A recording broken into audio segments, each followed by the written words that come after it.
Brought to you by TechnoSpark 20 series smartphones. Brought to you by TechnoSpark 20 series smartphones.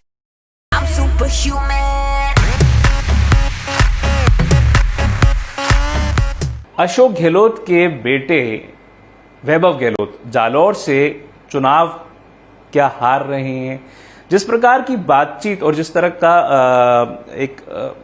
Outward appearance Ashok Gehlot की तरफ से नजर आ रहा है, जब कभी उनसे वैभव गहलोत के बारे में पूछा जा रहा है, उससे ये लग रहा है कि वो कहीं ना कहीं ये सोच रहे हैं कि उनका बेटा चुनाव हारने वाला है और अगर ऐसा होता है तो उसकी हार का ठीकरा, अगर वो हारता है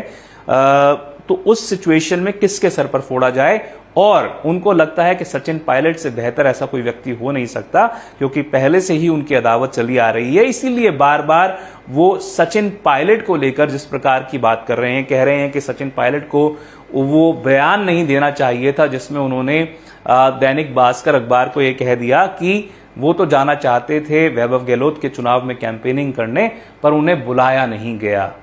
तो अशोक गहलोत से जब इस बारे में पूछा गया तो उन्होंने कहा, उन्होंने बेवकूफ़ी वर्ड का इस्तेमाल किया। उन्होंने कहा ये इस प्रकार का बयान नहीं देना चाहिए था। जब उनसे पूछा गया कि आपको क्या लगता है कि नुकसान हुआ है वैभव गहलोत के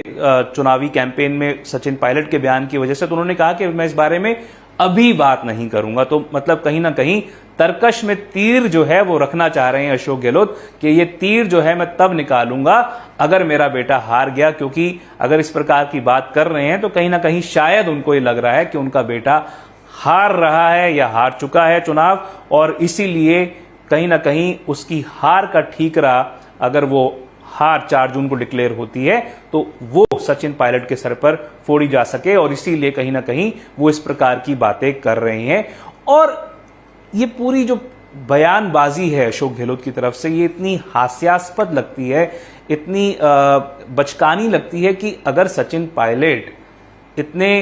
पॉलिटिकली ताकतवर हैं कि वो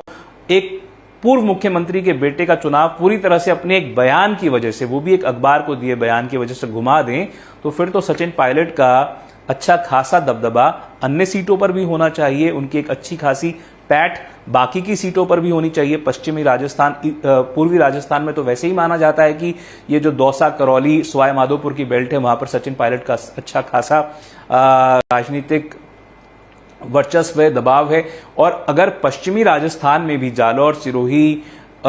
इस साइड पर भी सचिन पायलट की एक अच्छी खासी रुतबा है, तो फिर तो सचिन पायलट को क्यों कांग्रेस ने राजस्थान के मुख्यमंत्री पद के दावेदार के तौर पर डिक्लेयर नहीं किया? क्यों अशोक गहलोत ने आगे बढ़कर नहीं कहा कि देखिए मैं 3 बार का मुख्यमंत्री रह चुका हूं, जो जिस प्रकार की स्थिति बनी हुई थी वो नहीं बने, पर अगले चुनाव में हम सचिन पायलट को अपने मुख्यमंत्री पद के तौर पर दावेदार के तौर पर अनाउंस कर रहे हैं। अगर ऐसा कर दिया होता तो कहीं ना कहीं कांग्रेस को इतनी शर्मनाक हार का सामना करना पड़ता। गहलोत को क्या ये नहीं नजर आता कि जितनी बार भी वो प्रदेश के सूबेदार रहे हैं, मुख्यमंत्री रहे हैं, हर बार जब वो कांग्रेस चुनाव में गई है उनके मुख्यमंत्री रहते हुए, हर बार राजस्थान में वो पिछले 25 सालों में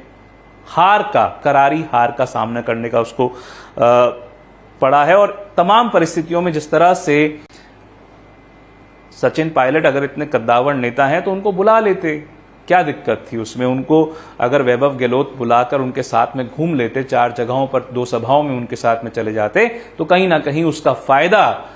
कांग्रेस को, अशोक गहलोत को और वैभव गहलोत को मिल जाता। तो क्या अशोक गहलोत ने अपनी नाक ऊंची रखने के लिए सचिन पायलट को नहीं बुलाया? और सचिन पायलट इतने ताकतवर नेता हैं पर फिर भी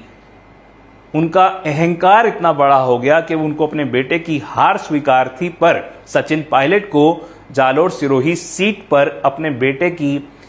प्रचार में शामिल होने हुए नहीं देखना चाहते थे। और इसी वजह से क्या सचिन पायलट को नहीं बुलाया गया? ये तमाम सवाल जो हैं वो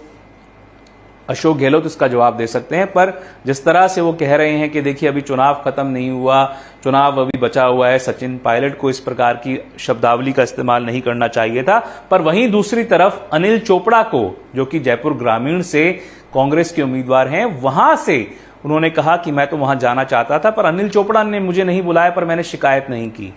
तो एक तरफ तो कह रहे हैं कि सचिन पायलट को इस प्रकार के शब्दों का इस्तेमाल नहीं करना चाहिए था क्योंकि चुनाव अभी नहीं खत्म हुआ, पर उसी प्रकार का आक्षेप जो है या उसी प्रकार की बयानबाजी वो अनिल चोपड़ा को लेकर कर रहे हैं। तो क्या एक तरफ सचिन पायलट को घेरने की कोशिश है और दूसरी तरफ सचिन पायलट के गुट के एक कद्दावर नेता को भी वो टारगेट कर